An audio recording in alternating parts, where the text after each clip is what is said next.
ಪ್ರಭು ನ್ಯೂಸ್ಗೆ ಸ್ವಾಗತ. ಹುಕ್ಕೇರಿ ತಾಲೂಕಿನ ಹಿಡಕಲ್ ಡ್ಯಾಂನಲ್ಲಿ ಸರ್ಕಾರಿ ಪ್ರಾಥಮಿಕ ಶಾಲೆ ಮತ್ತು ಎಸ್ಡಿಪಿ ಪ್ರೌಢಶಾಲೆಯ 1993ರಿಂದ 2003ನೇ ಸಾಲಿನ ವಿದ್ಯಾರ್ಥಿಗಳು ಹಮ್ಮಿಕೊಂಡಿರುವ ಗುರುವಂದನಾ ಮತ್ತು ಸ್ನೇಹ ಸಮ್ಮೇಳನ ಕಾರ್ಯಕ್ರಮ ಯಶಸ್ವಿಯಾಗಿ ಜರುಗಿತು.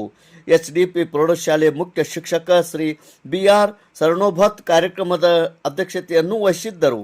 ಕಾರ್ಯಕ್ರಮದಲ್ಲಿ ನಿವೃತ್ತ ಶಿಕ್ಷಕರಾದ RG Timmapur, SB Pattar, SD Murugod, SP Nadagouda, RB Patil, YS Betageri, DM ಹಜ್ಜೆ, LB Naik, ಹಂಚನಾಳ್ಕರ್, Alka Kamble, KV Kulkarni ಮುಂತಾದವರು ಇದ್ದರು.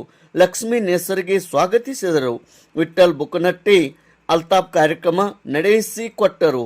ಮಾಂತೇಶ್ ಹಲ್ಕರ್ಣಿ, ಅರುಣಾ ತಿಮ್ಮಾಪುರ್, ಡಿವೈನ್ ಬ್ರಿಟ್ಟೋ, ಆನಂದ್ ಕುಡನ್ನವರ್, ಅನುಪಮಾ ಬೆಂಚಿನಮರಡಿ, ಅಶ್ವಿನಿ ಗೋಕಾವಿ, ಸಮೀರ್ ಕೊನ್ನೂರ್ ತಮ್ಮ ಅನಿಸಿಕೆಗಳನ್ನು ಹೇಳಿದರು. 1993 ಮತ್ತು 2003ನೇಯ ಈ ಸಾಲಿನ ವಿದ್ಯಾರ್ಥಿಗಳು ಈ ಗುರು ವಂದನಾ ಕಾರ್ಯಕ್ರಮವನ್ನು ಹಮ್ಮಿಕೊಂಡಿದ್ದರು.